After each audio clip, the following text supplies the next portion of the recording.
estamos estudando na carta de Paulo aos Romanos. Hoje nós vamos estudar o capítulo de número 10. Quero convidar você a abrir então a sua Bíblia. Carta de Paulo aos Romanos, capítulo de número 10. São 21 versículos. Como dissemos na semana passada, Romanos 9, 10 e 11, talvez façam esses 3 capítulos o conjunto dos capítulos mais difíceis, talvez, da Escritura. São capítulos bastante complexos e que nos ensinam a relação de Israel, do povo de Israel, quanto à salvação. É um texto bastante denso, precisamos andar devagar com ele.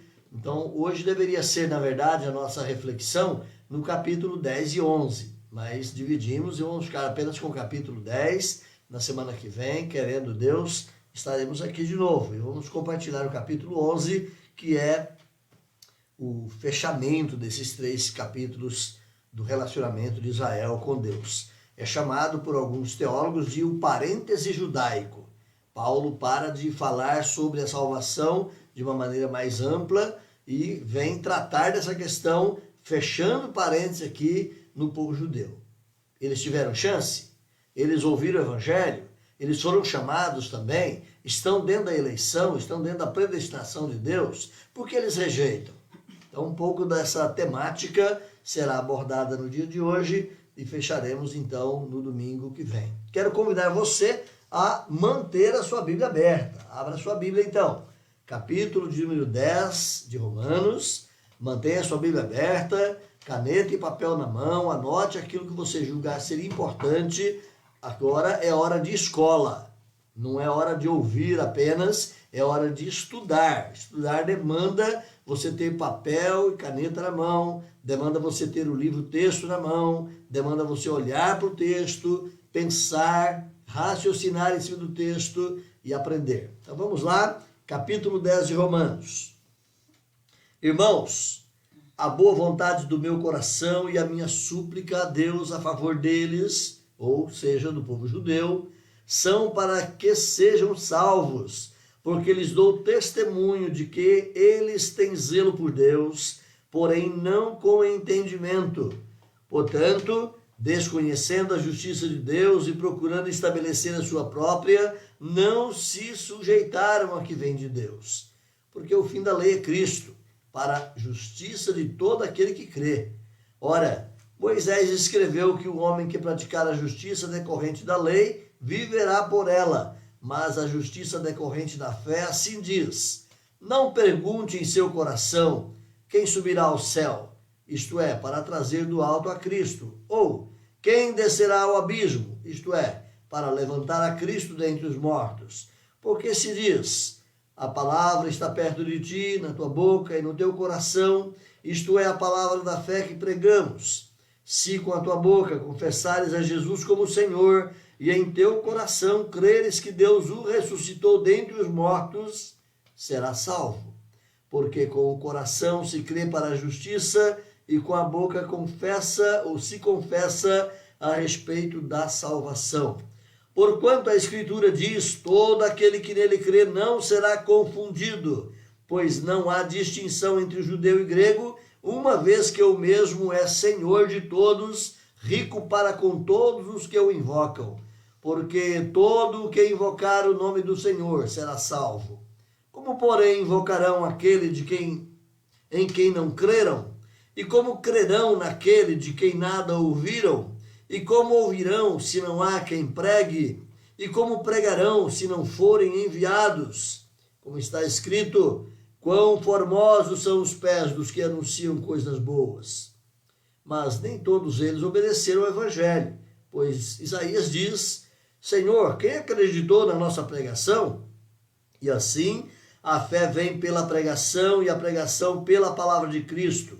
Mas pergunto, porventura não ouviram? Sim, por certo, porque toda a terra, ou por toda a terra, se fez ouvir a sua voz e as suas palavras até os confins do mundo. Pergunto mais, porventura não terá chegado isto ao conhecimento de Israel? Moisés já dizia: eu vos porei em ciúme com um povo que não é nação, com gente insensata eu vos provocarei a ira. Isaías a mais se atreve e diz: fui achado pelos que não me procuravam, revelei-me aos que não perguntavam por mim. Quanto a Israel, porém, diz: todo dia estendi as mãos a um povo rebelde e contradizente. Meus irmãos, é um texto carregado de citações do Velho Testamento, é um texto difícil em alguns pormenores, fácil em outros. Eu espero que a gente possa caminhar juntos aqui e que nessa manhã possamos um pouquinho mais, compreender um pouquinho mais aqui da palavra do nosso Deus. Romanos capítulo 10. Se você está chegando agora, nós acabamos de ler o texto. Espero que você caminhe conosco, então, junto aí na leitura dos manuscritos que eu vou colocando para você. Amém? Vamos compartilhar juntos. Ok. Carta de Paulo aos Romanos. Essa é a temática da nossa revista. Estamos utilizando a revista da editora cristã evangélica como ponto básico, como texto básico. Estamos, claro, buscando auxílio e socorro também com outros gigantes aí, como John Stott, Reverendo Hernandes Dias, F.F. Bruce, vários outros colegas que nos ajudam a compreender melhor o texto. Hoje, Romanos 10, de 1 a 21, o presente de Israel com Deus, ou seja, qual é a relação de Israel com Deus agora, no tempo presente, de Cristo para cá, como está a relação de Israel.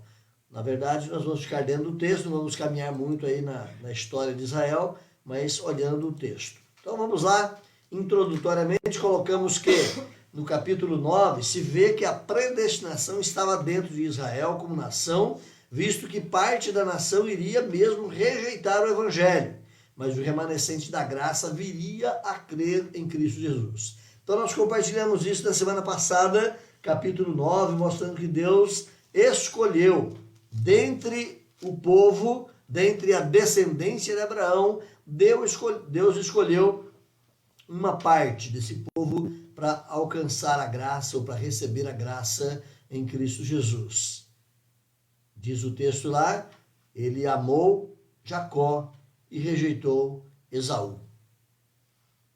Foi texto da semana passada, são textos complexos, mas ao mesmo tempo não podemos deixar de lado, essa é a revelação da Escritura.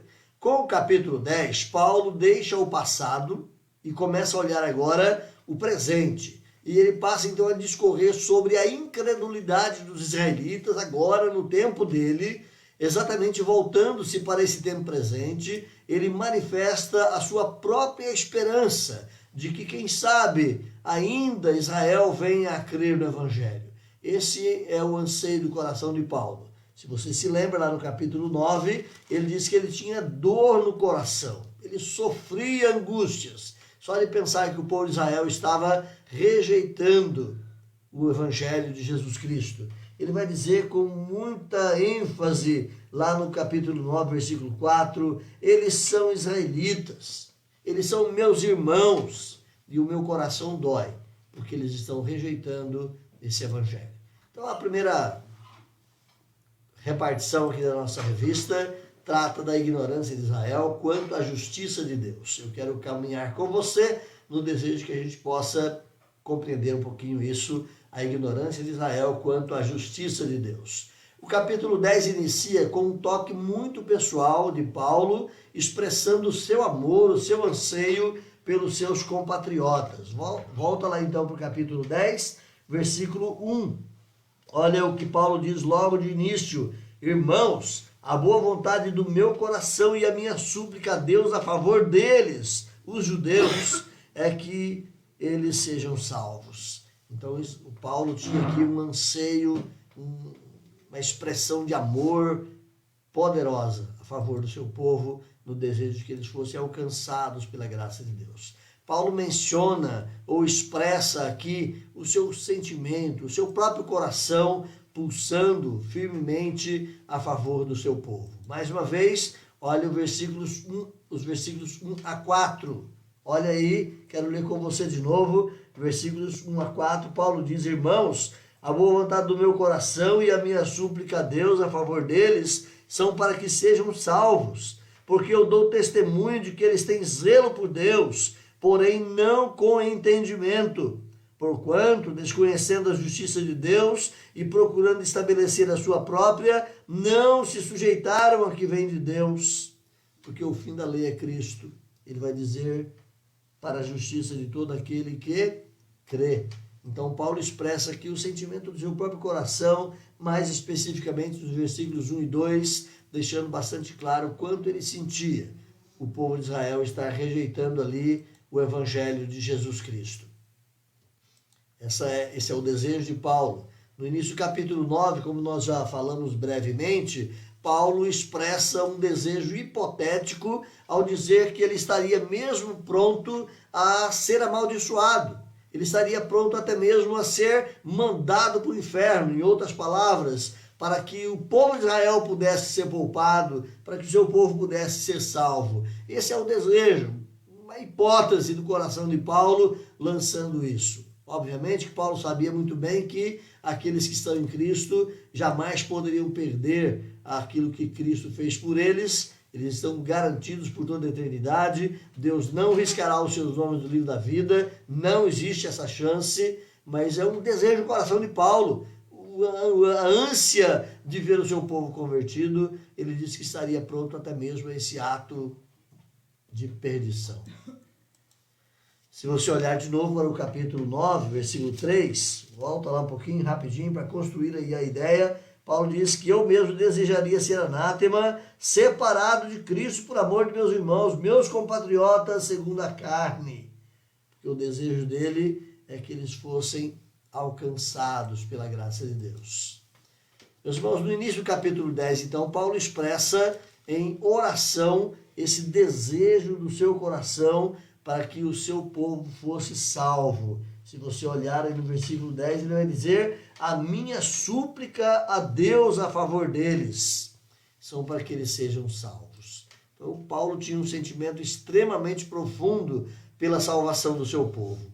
Eu queria até mesmo, antes de dar continuidade aqui, perguntar para você em relação ao seu povo brasileiro, quanto é forte a sua súplica para que eles sejam salvos? Quanto é inquietante o seu coração pela salvação da nossa nação? Muitas vezes, irmãos, nós nos acostumamos com a ideia de sermos salvos, de estarmos na graça, de irmos para o reino de Deus, mas muitas vezes perdemos a dimensão de que há milhares deles todos os dias morrendo e indo para a perdição eterna. Deus possa nos ajudar a ter um coração como o de Paulo. Paulo não tem, meus irmãos, a mínima dúvida quanto à sinceridade religiosa do seu povo. Volta os seus olhares, então, aí para o versículo de número 3. Olha o que Paulo diz no versículo 3. Paulo diz que ele pode testemunhar e dar certeza de experiência própria que esse povo era um povo zeloso pelas coisas de Deus. Versículo 2, aliás. Porque dou testemunho de que eles têm zelo por Deus, porém não com entendimento. É um zelo religioso, um zelo baseado no costume e na tradição religiosa, mas sem uma base bíblica. Então essa é a colocação de Paulo, é sem entendimento, mas eles têm zelo por Deus. Lembra que o próprio Paulo dizia dele mesmo, em outros textos, que ele também era zeloso, ele era cuidadoso da lei de Deus, chegando até mesmo a matar crentes, pensando estar cumprindo a lei de Deus. Então o povo de Israel era esse povo zeloso. Ao falar sobre os israelitas, então, ele se vê obrigado a dizer que o zelo deles não era um zelo conforme o entendimento da palavra, mas era um zelo meramente baseado na tradição e na religiosidade. Olha mais uma vez aí a parte B, a parte final do versículo 2, ele fala: porém não com entendimento. É zelo, é cuidado pela religião, é cuidado pelas tradições religiosas, sim, mas falta entendimento. É aquilo que o Senhor Jesus Cristo, em outros momentos, disse ao povo judeu: errais não conhecendo as Escrituras. Pensam estar fazendo a vontade de Deus, mas não conhecem aquilo que Deus tem revelado de si mesmo. Sinceridade não basta. Nós conhecemos muito bem aquele jargão aqui no nosso Brasil de gente sincera, o inferno está cheio, né? Então não basta apenas ser sincero. Paulo vai dizer aqui no versículo de número 2, eles têm zelo por Deus. Eles são sinceros naquilo que eles fazem. Eles são dedicados à sua religião. Mas Paulo vai dizer que não basta a sinceridade, porque sempre existe a possibilidade de estar sinceramente errado, de estar sinceramente equivocado, de estar sinceramente enganado. Então, o que nos leva ao caminho do conhecimento é a palavra de Deus. Temos que ser sinceros, sim, mas com base na palavra de Deus. Após declarar, meus irmãos, o estado de total ignorância deles, então, Paulo vai nos ensinar algumas coisas muito interessantes. Olha só, a primeira coisa que Paulo ensina é que eles ignoram a justiça de Deus, a justiça que vem de Deus, e procuram estabelecer a sua própria justiça. Qual é a justiça que vem de Deus? Paulo está tratando da salvação, lembre disso. Então, em termos de salvação, qual é a justiça que vem de Deus? A justiça que vem de Deus é Jesus Cristo. É Miqueias que vai dizer para nós lá no passado, ele será chamado Senhor Justiça Nossa. Jesus é a justiça de Deus para nós. Jesus é quem paga o nosso devido preço. Ele é quem sofre a nossa culpa. Então eles ignoraram a justiça de Deus, a proposta de os seus pecados serem cancelados mediante o sacrifício do Messias. Eles ignoraram esse fato e procuraram estabelecer a sua própria justiça no sentido de eles construírem uma vida religiosa, entendendo que as suas boas obras, a sua religião, os levaria a ter méritos perante o Senhor. Eles inverteram os papéis, não olhando para aquilo que Deus estava revelando. A sua própria justiça seria uma referência a uma justiça que era promovida por sua suposta obediência. Então, não é essa justiça da obediência humana, não é essa tentativa do homem ser bonzinho, não é essa tentativa do homem alcançar méritos. Meus irmãos, infelizmente, essa prática do judaísmo, ela tem caminhado no cristianismo, via de regra, em muitos departamentos aí da igreja cristã. Quando você olha, por exemplo, seitas como a Igreja Católica Romana, quando você olha seitas como o próprio Adventismo, são grupos que são cristãos. Eles seguem, em alguma medida, o cristianismo, mas eles estão buscando justiça própria. Estão tentando fazer da sua vida uma vida justa, de modo tal que mereçam o favor de Deus. Jamais conseguiriam, jamais conseguirá uma pessoa com essa intenção.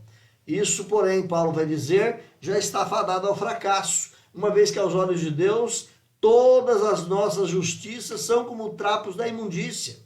Qualquer pessoa que queira construir uma vida de justiça própria vai falhar, porque vai dizer Tiago também, o irmão de Jesus, na sua carta mais à frente, que quem tropeça em um só ponto da lei pode ter cumprido toda a lei, mas se tropeçar em um só ponto, desmanchou tudo, perdeu tudo que se fez. E quem é o homem que não tropeça? Quem é o indivíduo que não erra? Então, não basta confiar na sua obediência, não basta confiar naquilo que você consegue fazer. Paulo vai ensinar isso para nós. Essa tentativa de ser justo por conta própria vai dar em nada. João Calvino, ele vai dizer o seguinte: o primeiro passo para obter a justiça de Deus é renunciar à nossa própria justiça. Então, se você quiser receber a justiça de Deus, esqueça a sua. Esqueça a tentativa de alcançar favores por conta própria. Esqueça a tentativa de ser justo aos olhos de Deus, porque você pode conseguir algo, mas creia nisso. O primeiro passo é esquecer a sua justiça e confiar na justiça de Deus. Os judeus não se sujeitaram à justiça que vem de Deus. Olha mais uma vez o versículo de número 3. Desconhecendo a justiça de Deus, procuraram construir ou estabelecer a sua própria justiça, não se sujeitando à justiça que vem de Deus. O que quer dizer o versículo 4? Paulo vai dizer no versículo 4, porque o fim da lei é Cristo. O que quer dizer isso? O fim da lei é Cristo. Vamos caminhar aqui. A palavrinha fim, que você tem aí na sua Bíblia, telos, lá no grego, é a palavra fim, como nós temos no nosso português. E se você observar no português, a palavra fim também pode ter dois significados. É mesmo? Assim como lá no grego também, tem dois significados. Quais são os dois significados? Sumariamente falando, fim é ponto final. Então esse é um significado. Acabou. Finish. É o ponto final. Mas fim também pode ser alvo. Pode ser também objetivo. O fim de tal empreitada é atingir tal coisa. Então, é objetivo. Então, tem esses dois conceitos prevalentes, naturais aí na etimologia da palavra telos. E eu coloco para você aqui que telos no sentido de alvo ou complementar a alguma coisa, significando que a lei apontava para Cristo e que ele a cumpriu. Ou seja, o alvo da lei era apontar para Cristo. Isso é uma verdade bíblica? Sem dúvida. Essa é uma verdade que Paulo, inclusive, vai nos ensinar, que a lei se completa em Cristo. A lei nos serviu de aio, vai dizer Paulo lá aos Gálatas, ele nos serviu de mestre para nos conduzir à compreensão de que nós precisamos de Cristo.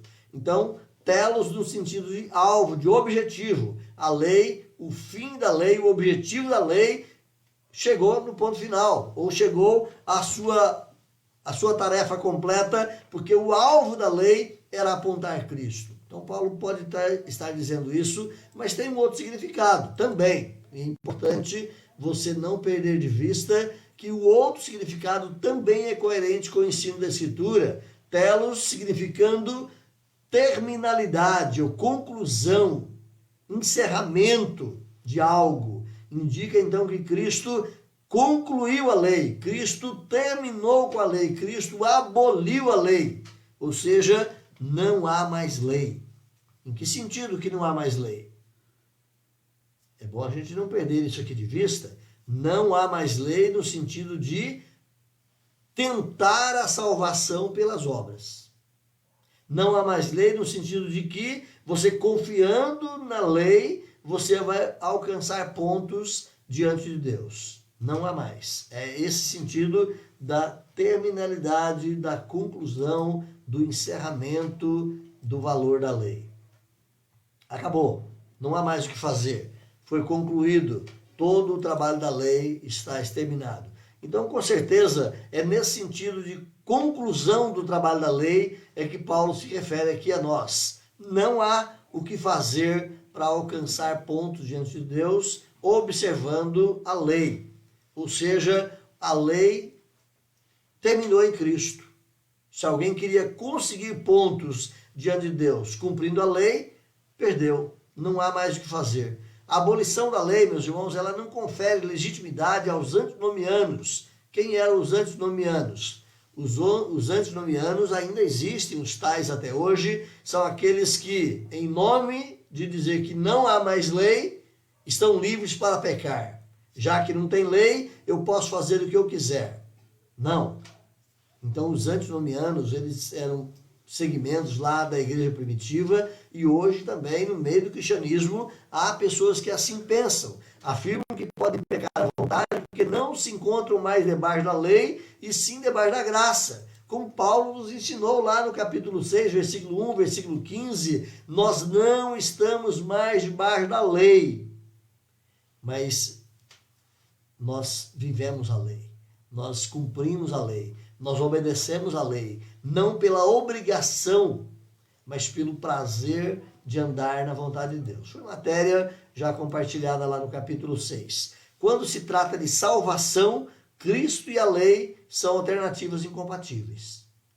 Então, Cristo e a lei não caminham juntos no quesito salvação, porque ou o indivíduo será salvo em Cristo Jesus sem algum mérito alcançado pela observância da lei, ou ele vai tentar ser salvo sem Cristo, atingindo pontos, atingindo méritos pela lei. Então, se a justiça é decorrente da lei, então ela não vem através de Cristo. Não é? Cristo é totalmente desnecessário se o homem pode conseguir favores no cumprimento da lei. Mas o contrário também é verdade. Se ela se dá através de Cristo, então a lei não tem a sua função. Então não é através da lei que o homem é atingido pela graça de Deus. Então a primeira proposta nossa aqui era olhar essa ignorância de Israel quanto à justiça de Deus. Israel perdeu de vista essa verdade de que ele não consegue cumprir a lei e que ele precisava sim do Salvador Jesus Cristo. A segunda proposta que a nossa reflexão traz hoje são algumas formas alternativas de justiça. Como é que o homem, seja o judeu, seja o religioso em forma geral, tentar buscar alcançar justiça própria.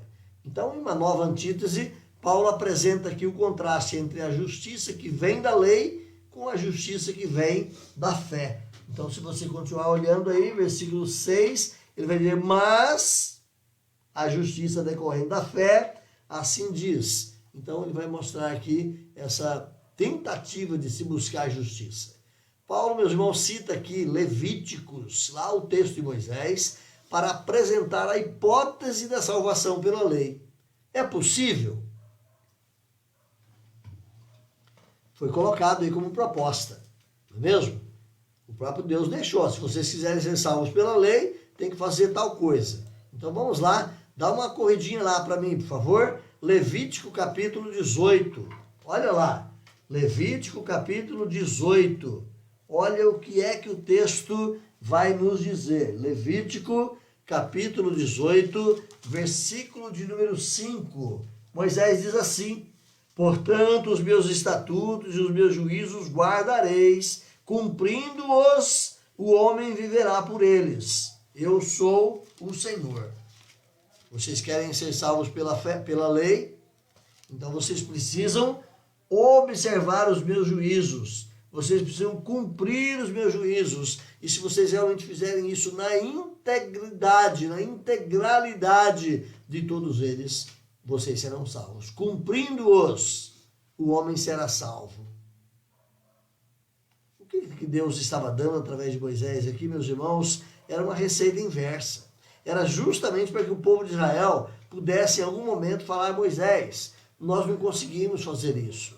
Deus, é impossível cumprir a tua palavra no sentido pleno e absoluto. E os judeus não conseguiram perceber esse ensino. Essas palavras, meus irmãos, levam naturalmente à interpretação de que o caminho para a vida, ou seja, para a salvação, passa pela observância da lei. Sem Cristo, a única possibilidade de salvação seria o homem cumprir a lei, absoluta e completamente, sem nunca tropeçar em um único ponto. Essa é a questão. Sem Cristo, a única alternativa seria de fato o homem cumprir a lei, sem nunca tropeçar em um único ponto. Foi assim que o próprio Paulo então entendeu Moisés, e ele naquele momento ele acrescenta, não aqui para os romanos, mas lá para os gálatas, nessa discussão sobre a lei, Paulo acrescenta a sua observação. Olha lá em Gálatas capítulo 4. É evidente, Paulo vai dizer, é evidente que diante de Deus ninguém é justificado pela lei, pois ninguém jamais conseguiu obedecê-la. Olha lá, Gálatas 3. Gálatas 3, versos 11 e 12. Você pode ir lá comigo? Gálatas 3, versos 11 e 12.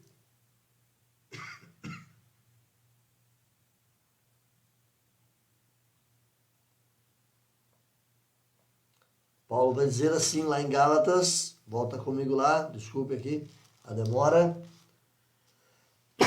Gálatas 3, 11 e 12, Paulo diz assim: é evidente que pela lei ninguém é justificado diante de Deus, porque o justo viverá pela fé. Ora, a lei não procede da fé, mas aquele que observar os meus preceitos, por ele viverá. Então, a lei pede obras.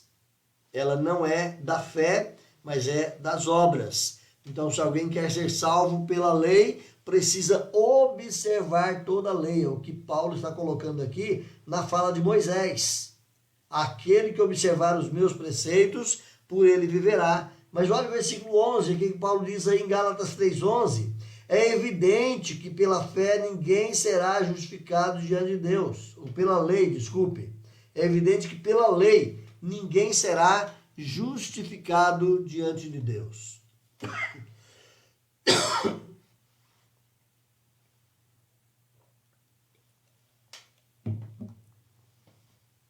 Por que é que ninguém será justificado pela lei? Porque ninguém consegue cumprir a lei na sua plenitude. A fragilidade da lei, meus irmãos, é a nossa própria fragilidade. Corra lá de volta para Romanos, Romanos capítulo 8, versículo 3. Nós já passamos também nesse texto, já o abordamos, mas eu quero que você volte lá. Romanos capítulo 8, versículo 3. Olha o que Paulo diz aí. Porquanto que fora impossível a lei no que estava enferma pela carne, e isto fez Deus enviando o seu próprio Filho em semelhança de carne pecaminosa, e no tocante ao pecado, e com efeito condenou Deus da carne o pecado. O que Paulo está dizendo com esse versículo, meus irmãos? Paulo está dizendo que o que foi impossível pela lei, ou seja, alcançar a justificação, alcançar a salvação mediante a lei, isso foi impossível a lei conseguir. Por quê? A lei é ruim? Não, a lei é boa. Paulo vai dizer lá no capítulo 7, a lei é boa, ele é bom, é santo, é puro, a lei é perfeita, mas por que ela não conseguiu a salvação do indivíduo?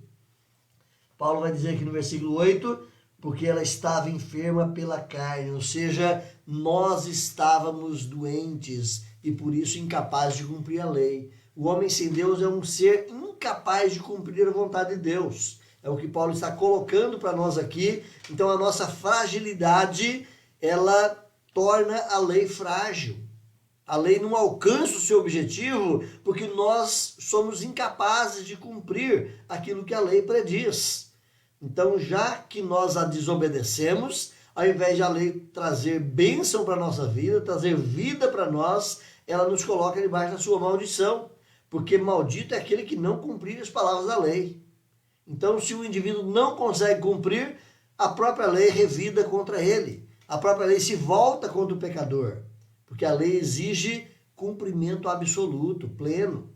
Paulo garante, meus irmãos, que em se tratando de salvação, ao contrário da lei, Cristo não é algo inatingível. Pelo contrário, Cristo está à nossa disposição. Volta para o capítulo 10, nosso texto básico, capítulo 10. O que é que Paulo vai dizer aí? Versículo 6.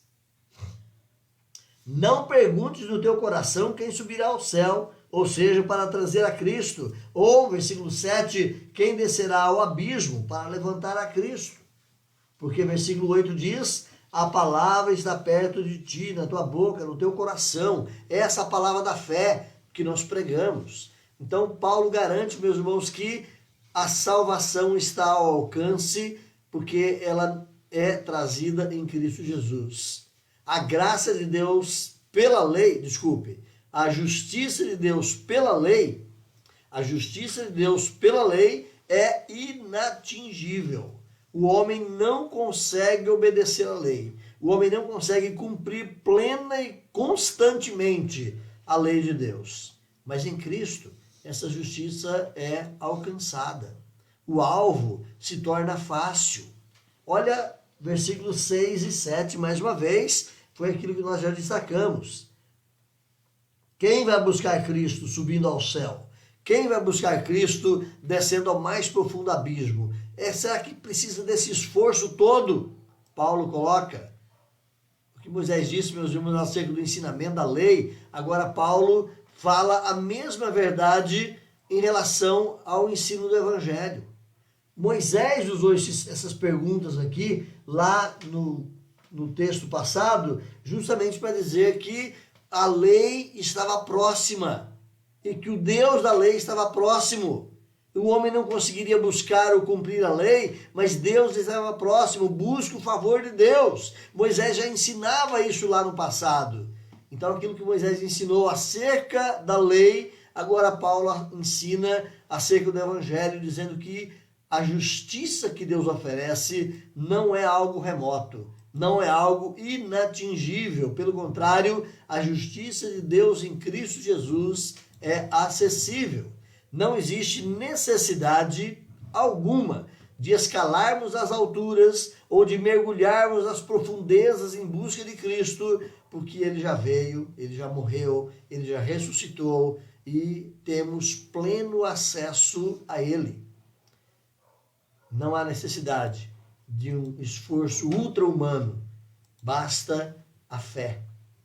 Em que consiste então a mensagem positiva quanto à justiça que vem da fé? Olha o versículo 8, mais uma vez, a palavra está perto de ti, está na tua boca, está no teu coração, ou seja, basta o que você tem aí em você mesmo.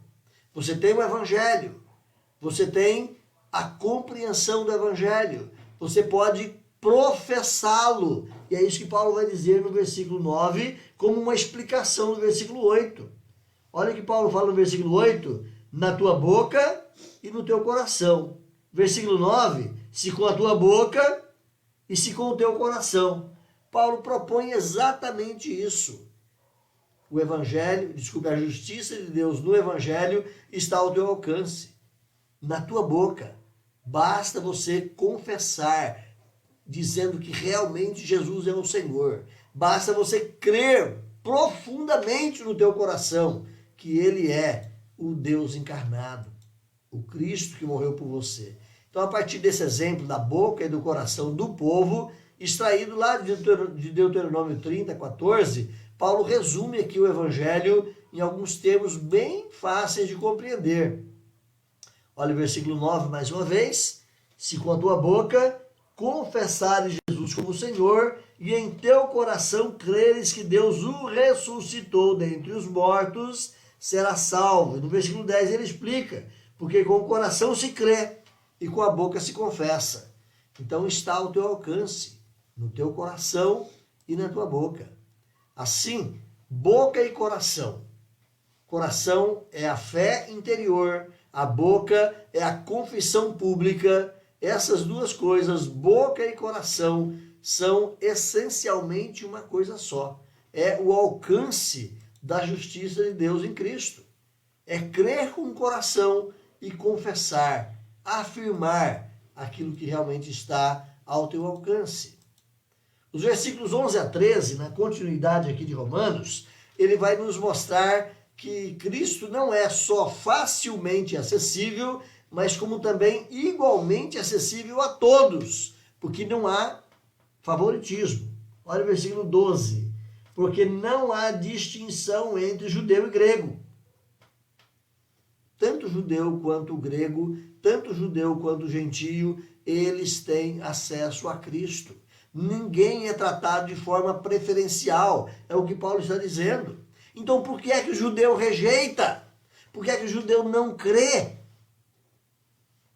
É isso que Paulo vai destacar nos versículos à frente. Meus irmãos, esses 3 versos se referem a Cristo, a quem se tem acessibilidade por meio da fé, e cada um deles descreve a natureza da fé e como Cristo responde àqueles que creem. Observe comigo.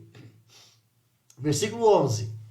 Diz assim: portanto, diz a Escritura, todo aquele que nele crê não será confundido. Paulo está dizendo o que para nós? Nós confiamos nele e não seremos envergonhados. Nós confiamos nele e temos a garantia do seu aceite por nós. Versículo 12, Paulo vai dizer, não há distinção entre judeu e grego, uma vez que o Senhor é o mesmo para com todos os que o invocam, Paulo está dizendo, nós o invocamos e ele nos abençoa ricamente. Ele é o mesmo Deus, Senhor de todos, rico para com todos. Se nós o invocamos, ele nos abençoa ricamente. Olha o versículo 13, o que Paulo diz aí? Todo aquele que invocar o nome do Senhor será salvo. É como se Paulo estivesse dizendo, nós invocamos o nome do Senhor e por isso somos salvos. Então os 3 versículos, eles centram-se na pessoa de Jesus Cristo. Eles enfocam justamente a pessoa de Jesus. Nós confiamos nele, nós o invocamos. Essa é a expressão que Paulo nos ensina a respeito desses 3 versículos. De acordo com esse grupo de versículos, essas 3 seções, então, que Paulo nos mostrou aí, o que é necessário para a salvação? O que é necessário para o indivíduo se salvar? Fale para mim. Olha lá, primeira coisa para a salvação é necessário Cristo.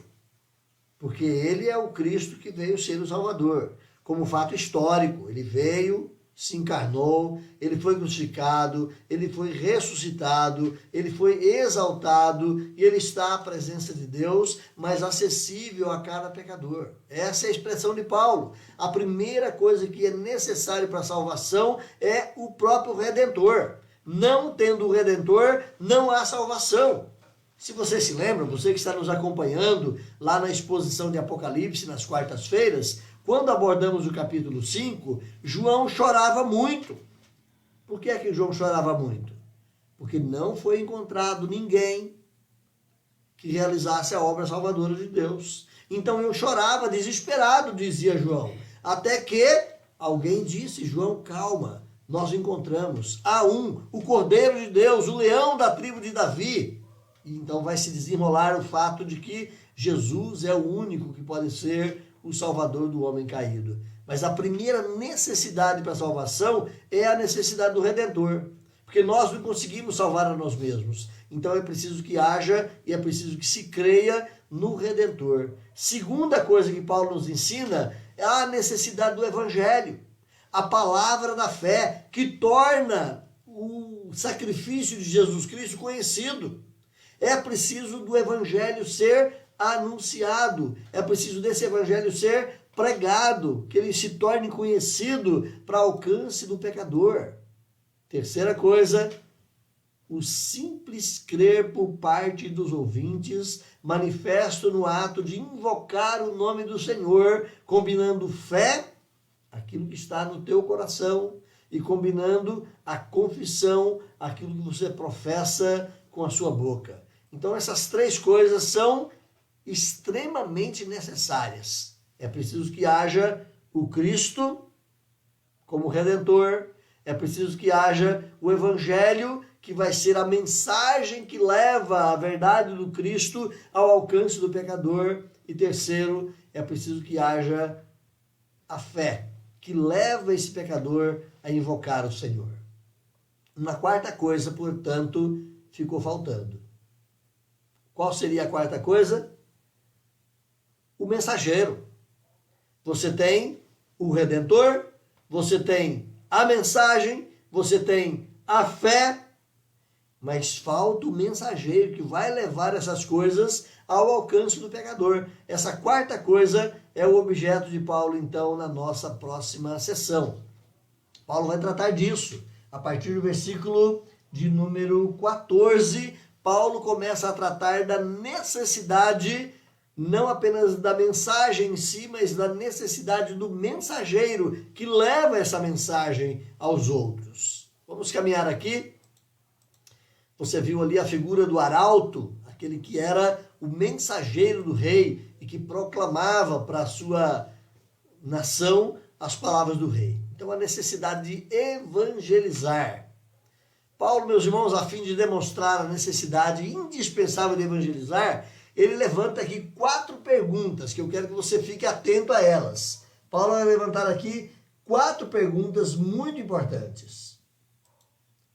Primeira pergunta: como invocarão aquele em quem não creram? Essa é a primeira pergunta que Paulo faz aí no versículo 14. Olha só, como invocarão aquele em quem não creram? Porque para a salvação, lembra o que é preciso? O Redentor, a mensagem e o invocar. É isso que Paulo está dizendo. É preciso que tenha o Redentor. É preciso que tenha a mensagem acerca do Redentor. E é preciso que haja a invocação, a busca, o clamor do pecador, envolvendo o arrependimento, envolvendo a sua contrição, envolvendo a sua fé no Cristo. Mas como é que eles invocarão, pergunta Paulo, se eles não creram? Olha então o versículo 14, a primeira parte, é essa pergunta que Paulo levanta. Como invocarão aquele em quem não creram? Meus irmãos, invocar o nome do Senhor pressupõe que se conheça esse Senhor.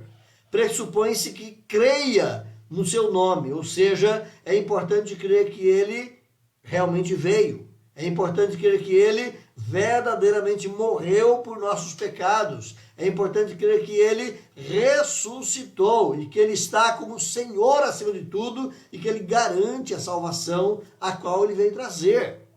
Então, invocar o nome do Senhor envolve essa fé nesses elementos básicos, fundamentais e jamais que poderão ser suprimidos. Então, isso é invocar o nome do Senhor. É quando você realmente crê que ele veio, que ele morreu, que ele ressuscitou, que ele é o Senhor e que ele garante a salvação. E você busca o Senhor nessa fé. Invocar o nome do Senhor é a primeira questão que Paulo levanta. Como invocarão, se eles não creram? A segunda pergunta é decorrente da primeira. Como crerão, se eles não ouviram? Como crerão naquele de quem não ouviram falar? Pergunta Paulo na segunda parte aí do versículo 14.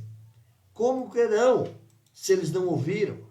Então eles não crerão em Cristo enquanto não tiverem ouvido falar por intermédio dos mensageiros. Olha aí a necessidade do mensageiro, a necessidade do embaixador, a necessidade do arauto, daquele que proclama. Eles não crerão enquanto não aparecer alguém que anuncie a eles o Salvador. Terceira questão que Paulo levanta: e como eles ouvirão se não houver quem pregue? Percebe a sequência de fatos? É preciso invocar, mas para invocar é preciso crer. Como crer se não ouviram? Como eles vão ouvir se não tem quem pregue? Então é uma sequência de fatos que Paulo vai levantando. Olha a parte C, na verdade, no versículo 14, é essa perguntinha final. Como eles ouvirão se não há quem pregue? Paulo usa aqui, meus irmãos, a palavra querisso, ou querisso, lá do grego, que significa pregar, anunciar ou proclamar. Mas é proclamar a partir de um arauto. Então vamos entender a figura do arauto. Quem era esse tal de arauto? Nos tempos antigos, irmãos, antes que surgissem os meios de comunicação de massa, o papel do arauto era crucial. Tinha que ter um arauto. Quem que era esse tal de arauto? Colocamos ali a figurinha só para te ilustrar. Ele era o mensageiro do rei. Quando o rei, na sua corte, estabelecia um decreto, não tinha internet, não tinha televisão, não tinha rádio, não tinha jornais, não tinha os meios de comunicação em massa. Como fazer para essa mensagem se tornar conhecida de todo o seu reino? Então ele soltava os arautos, ou os mensageiros que, com a vestimenta apropriada, com o selo do rei, com a identificação correta, esse mensageiro ia para as praças, para os mercados das grandes cidades em todo o reino, e ele saía em nome do rei. E ele ia proclamar o que é que o rei estabeleceu. Era assim que se fazia os anúncios lá no passado. Então o arauto, aquele que é o querisso, aquele que proclama, o querix, aquele que proclama, ele é o arauto, ele é o proclamador. A principal forma de se transmitir notícias lá no passado eram as proclamações públicas feitas pelo arauto, ou na praça pública, ou no mercado da cidade, onde havia muitas pessoas. Sem arauto, não tem ouvinte. Então tem que ter lá o arauto na praça. Quando as pessoas de uma certa comunidade viam chegando ali na praça ou se ajuntando em volta dele a figura do arauto, todo mundo já sabia, há uma mensagem do rei. O arauto não saía gritando a esmo pela rua, mas ele se posicionava num lugar estratégico e à medida que a população o via ali, todos afluíam para aquele lugar porque sabia que havia ali uma mensagem importante da parte do rei. Então a figura do arauto, do proclamador, é o que Paulo chama aqui para nós de evangelizador. Quem é o arauto do rei hoje? Quem é o arauto de Jesus Cristo hoje? É o pastor da sua igreja? Também. Mas o arauto de Jesus Cristo hoje é cada um dos discípulos de Jesus. Você é um discípulo de Jesus? Se você é, você tem uma mensagem para levar para esse mundo aí fora. Se você é um discípulo de Jesus, você tem uma mensagem para proclamar para aqueles que ainda não conhecem Jesus. A pergunta de Paulo, então, a quarta pergunta está no versículo 15. E como pregarão se não forem enviados? Olha o versículo 15, a primeira parte. Como eles pregarão se não forem enviados? Como é que o arauto vai dar a sua palavra se o rei não mandou? Então essa é a questão que Paulo levanta. Meus irmãos, as escrituras elas nos confirmam então a necessidade do arauto o tempo todo. A parte B do versículo 15 vai dizer: quão formosos são os pés dos que anunciam coisas boas. Deus sempre levantou profetas para anunciar o evangelho lá no passado. Depois de Cristo, o próprio Senhor Jesus Cristo abriu a tarefa, não apenas alguns em especiais, mas Cristo abriu a tarefa para todos. Ide, portanto, e pregue o evangelho. Todos os discípulos de Jesus Cristo são arautos do rei, são mensageiros dessa proclamação para atingir outras pessoas. Então, lá no passado, no tempo de Isaías, quando ele fala: quão formosos são os pés dos que anunciam coisas boas, do que diz a Israel e que anuncia a paz e diz: o teu Deus reina.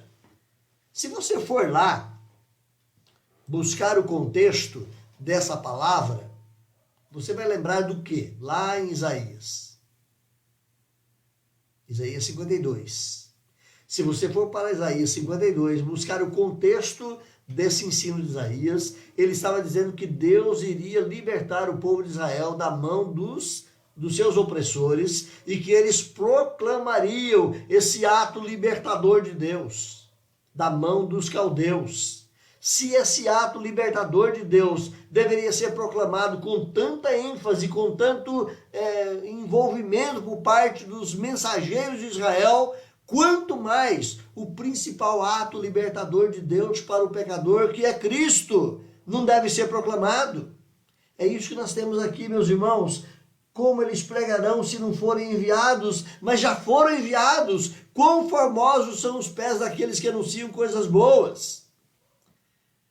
Para nós que somos pastores, responsáveis pelo trabalho e pelo ensino nas igrejas, via de regra, aqui e ali no dia do pastor, ou aqui e ali num dia especial, usa-se esse versículo para falar do pastor. Mas, na verdade, o arauto do reino de Deus não é meramente o pastor, embora o pastor tenha o seu lugar, em especial no ensino, na vida da igreja, mas o pastor não é o proclamador do evangelho. Cada discípulo, cada cristão é o proclamador do evangelho. Então, se a proclamação das boas novas sobre a libertação lá do exílio babilônico foi celebrado e incentivado de tal maneira, quão formosos são os pés, mais bem-aventurado, mais bem-vindo, então, deveriam ser os arautos do evangelho de Jesus. É o que Paulo coloca para nós aqui. Então, essas 4 questões, elas são fundamentais, mostrando a necessidade do arauto. Paulo dá uma forte ênfase na necessidade de evangelizar, ao mencionar essas etapas de forma negativa, contando ou tornando cada uma delas essencial, uma em relação à outra. Lembra que todas elas estão engatilhadas uma na outra? Olha o versículo 14 de novo. Como invocarão, se não creram? A próxima, como crerão, se não ouviram? A próxima, como ouvirão, se não há quem pregue? A próxima, como pregarão? Então, Paulo dá essa ênfase. É preciso essa mensagem atingir as pessoas. É preciso essa mensagem atingir os judeus. Lembre que o assunto de Paulo aqui no capítulo 10 é a incredulidade dos judeus. É preciso que essa mensagem atinja os judeus, para que eles possam crer. Assim como é necessário que atinja qualquer pessoa em qualquer lugar do mundo, para que ele possa crer. Mas Paulo está focando aqui os judeus. Por que é que os judeus não se arrependeram? Por que é que os judeus se mantiveram incrédulos? Então, a próxima sessão é importante para nós entendermos isso. Quero que você caminhe comigo mais uma vez aqui, então. Quando Paulo nos ensina e nos ajuda a compreender essa questão de uma maneira muito mais clara.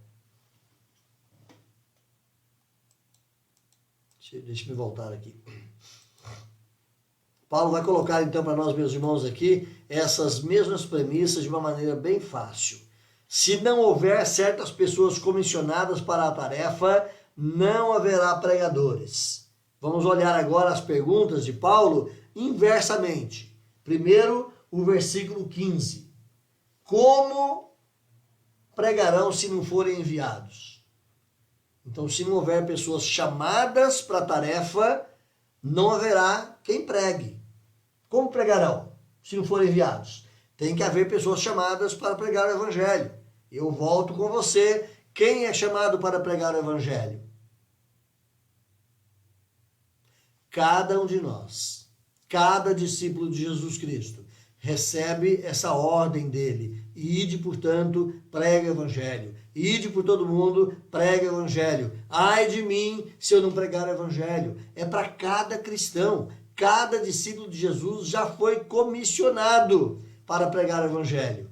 Segunda colocação que Paulo faz, olhando de baixo para cima, se o evangelho não for pregado, os pecadores não ouvirão a mensagem nem a voz de Cristo.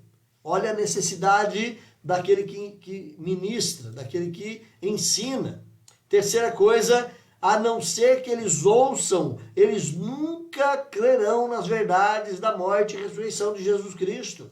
Eles só podem crer se eles ouvirem a pregação do evangelho. Quarta premissa que Paulo coloca para nós, a menos que eles creiam nessas verdades, eles jamais invocarão o Senhor. E quinto, se eles não invocarem o nome do Senhor, eles nunca serão salvos. Então é importantíssimo, meus irmãos, a mensagem, o conteúdo dela, e é importantíssimo o mensageiro, que sou eu e que é você, para proclamar e para levar isso ao conhecimento das pessoas. Mas lembra, Paulo está tratando disso aqui por causa dos judeus. Será que eles não ouviram? Vamos caminhar.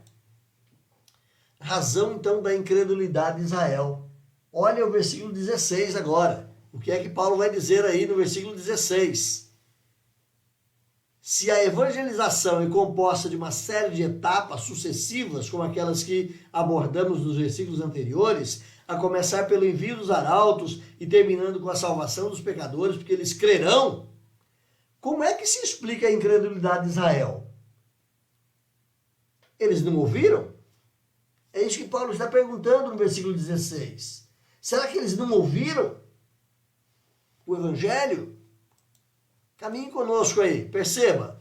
Paulo vai dizer que nem todos os israelitas aceitaram as boas novas. Olha o versículo 16, quando ele diz, nem todos obedeceram ao evangelho. Mas Isaías já tinha dito, Senhor, quem acreditou na nossa pregação? É a fala de Paulo usando o profeta Isaías. Paulo havia dito que apenas o remanescente é que seria salvo. Se você voltar lá no capítulo 9, verso 27, Paulo diz exatamente isso. Palavra de Isaías, ainda que o número dos filhos de Israel seja como a areia do mar, ou como o remanescente é que será salvo. É o que Paulo vai dizer aí. Ainda que haja muitos judeus, Não são todos. É um remanescente. É um grupo separado. Esses é que serão salvos. A incredulidade de Israel, Paulo demonstra agora, ela foi predita por Isaías. A incredulidade de Israel já era algo esperado na história. Se você olhar o versículo 16 do capítulo 10, volta lá de novo. A parte segunda é a pergunta de Isaías: Senhor, quem acreditou na nossa pregação? Parece que Isaías estava dizendo: Senhor, eu estou aqui pregando sobre o Evangelho, estou pregando sobre o Messias que vem, mas quem é que acredita nisso? Se você voltar para buscar essa fala de Isaías aqui, ela está justamente lá no finalzinho do capítulo 52 e 53, quando ele apresenta o mais belo quadro que você tem acerca da crucificação de Jesus Cristo. É o texto mais lindo, trabalhado em palavras para mostrar a crucificação de Jesus Cristo. É o capítulo 53 de Isaías, e é ali que Isaías pergunta para Deus: Senhor, quem acreditou na nossa pregação? Senhor, estamos falando aqui do Salvador. Quem é que está acreditando nisso? Então Paulo sabia que essa incredulidade ela era esperada. E Paulo fecha essa questão, meus irmãos, com duas indagações interessantes. Primeiro, eles não ouviram? Olha o versículo de número 18. Porventura eles não ouviram? É a pergunta de Paulo. O evangelho está sendo pregado por judeus há séculos. Será que eles não ouviram? Interessante que Paulo mal acabou de fazer a pergunta e ele já joga essa pergunta fora. Quando ele responde na sequência, no mesmo texto: sim, por certo que ouviram. É claro que eles ouviram, porque por toda a terra se fez ouvir a sua voz e as suas palavras até os confins do mundo.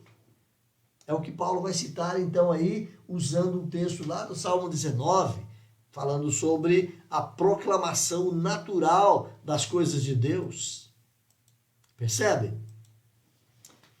Como prova então, Paulo vai citar o texto lá do Salmo 19, dizendo que a voz de Deus se fez ouvir por toda a terra e as suas palavras até os confins do mundo. Paulo está dizendo isso aqui acerca dos judeus. Meus irmãos, o evangelho foi pregado por judeus para todo lugar onde tinha um judeu, a palavra de Deus foi atrás deles.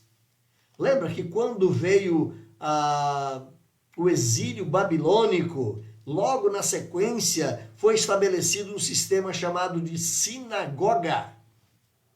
A sinagoga nasceu lá, na época do cativeiro babilônico, porque o judeu precisava continuar se alimentando da palavra de Deus. A sinagoga era uma escola para ensinar a palavra de Deus às gerações vindouras do povo judeu espalhado por toda a terra da Babilônia.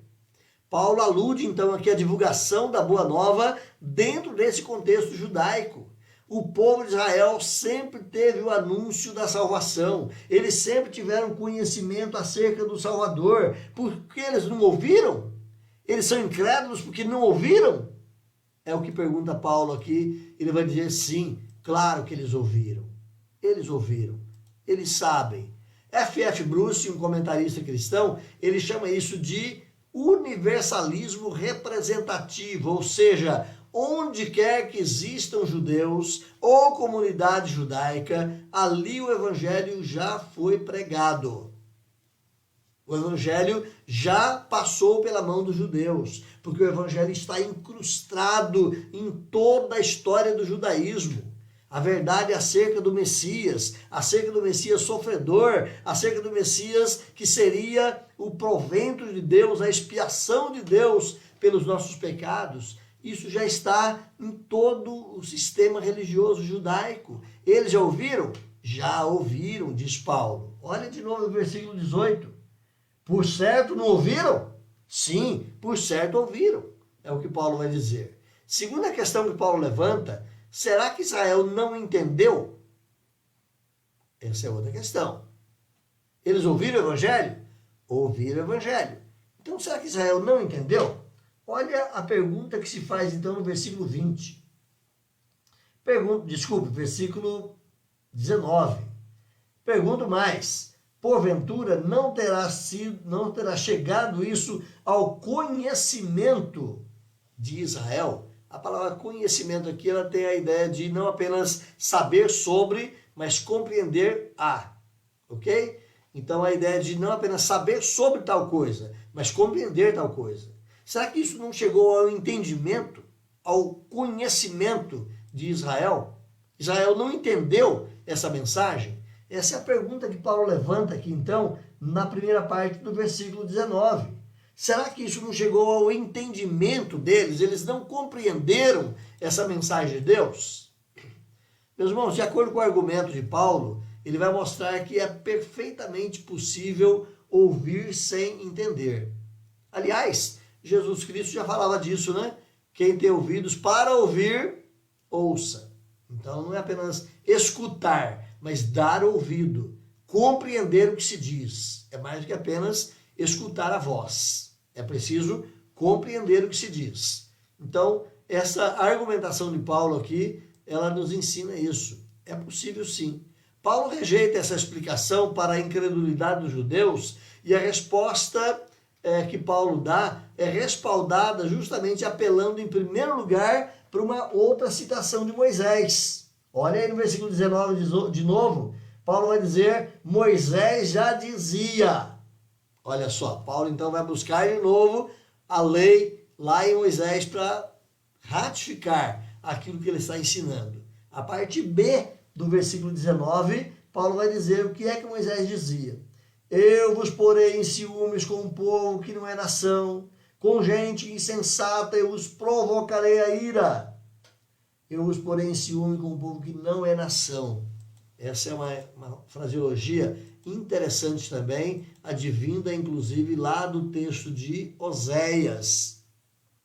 Mas Paulo vai citar aqui na sequência o texto de Isaías, no versículo 20.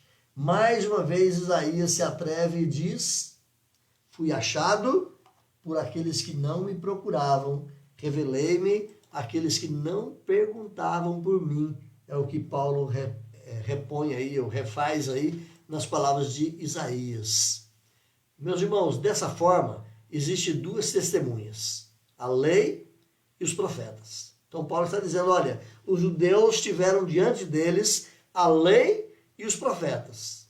E de acordo com o próprio costume e ensinamento de Deus para os judeus, com duas testemunhas, finish. Com duas testemunhas, fecha-se a questão, encerra-se o caso. Os judeus tiveram nas mãos deles a lei e os profetas. Paulo evoca aqui Moisés e Isaías, especialmente, para dizer, eles ouviram o evangelho. Eles tiveram tudo para crer nesse evangelho. Então o texto de Moisés, citado aqui por Paulo, indica que existem povos que não têm entendimento. Volta para o versículo 19. Eu vos porei em ciúmes com um povo que não é nação, com gente insensata. A palavrinha insensata é quem não tem entendimento, quem é tolo. Um povo que não se busca, não se empresta o trabalho de buscar conhecimento. Não são judeus. Paulo vai dizer isso. Não são judeus.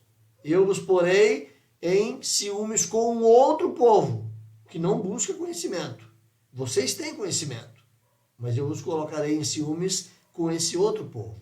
Trata-se aqui, meus irmãos, dos gentios, os quais Moisés descreve dizendo que eles não são povo. Olha de novo, versículo 19. Eu vos porei em ciúmes com um povo que não é nação, com um povo que não é povo. Lembrando a palavra que Deus já tinha dito para Oséias. Aquele que não era meu povo, agora será chamado povo de Deus. Então, é esse jogo de palavras que Paulo está dizendo aqui, usando Moisés, usando Oséias, para dizer que os gentios, eles que não eram o meu povo, eles crerão. E eles serão então chamados de meu povo.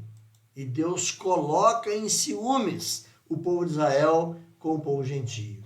se a rejeição de Israel quanto ao evangelho não pode ser atribuída nem ao fato de não terem ouvido, nem ao fato de não terem entendido, porque eles entenderam, eles tinham entendimento, então não resta desculpa para Israel. É isso que Paulo está dizendo. Primeiro, foi proclamado para eles? Foi. Eles sabiam acerca do Salvador? Sabiam.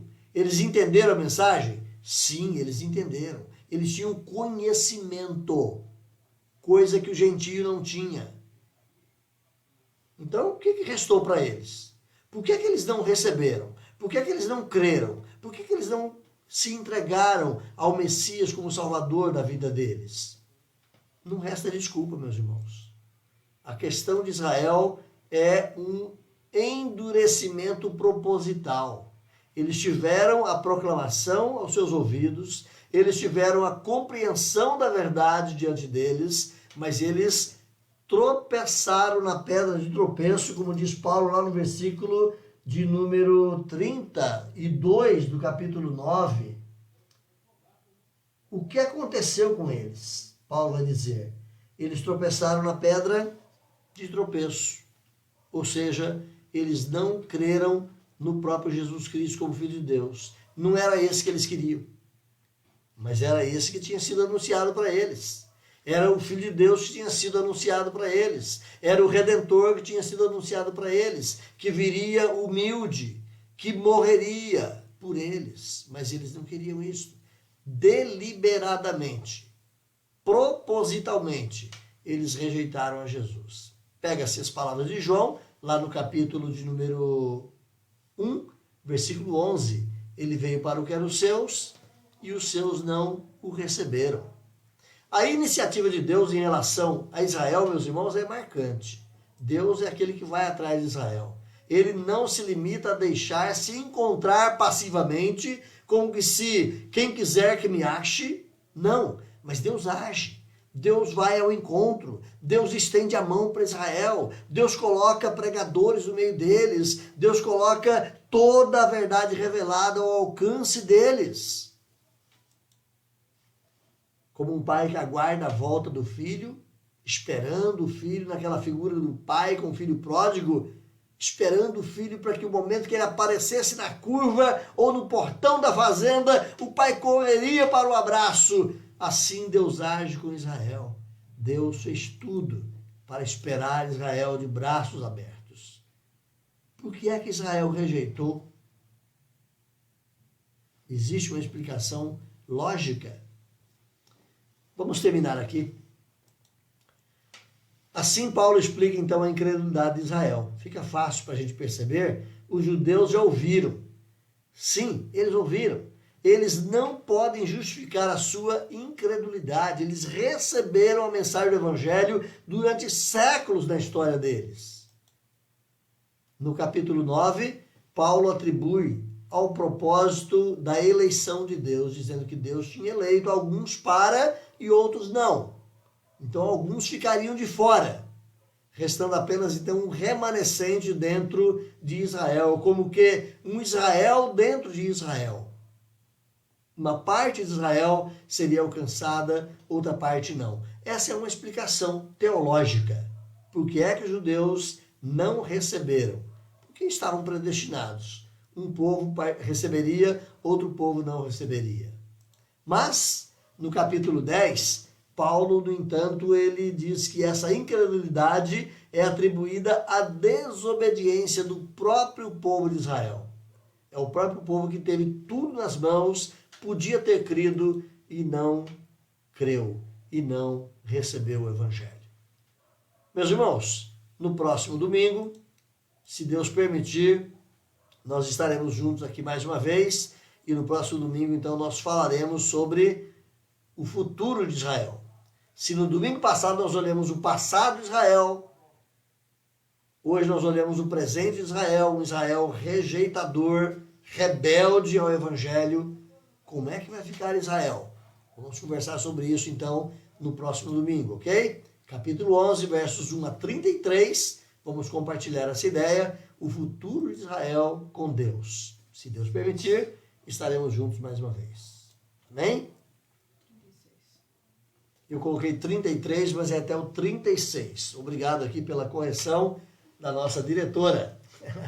Meus irmãos, eu quero deixar você em aberto aí mais uma vez. Se você julgar que precisa de algum esclarecimento, algum ponto que ficou meio ponto cego aí, você pode levantar suas questões, ou mesmo no decorrer da semana, a gente pode ir conversando sobre isso. Você pode me procurar aqui pelo Messenger do Facebook, você pode me procurar pelo WhatsApp e podemos conversar um pouco mais, se for assim necessário, para a compreensão melhor da palavra do nosso Deus. Amém?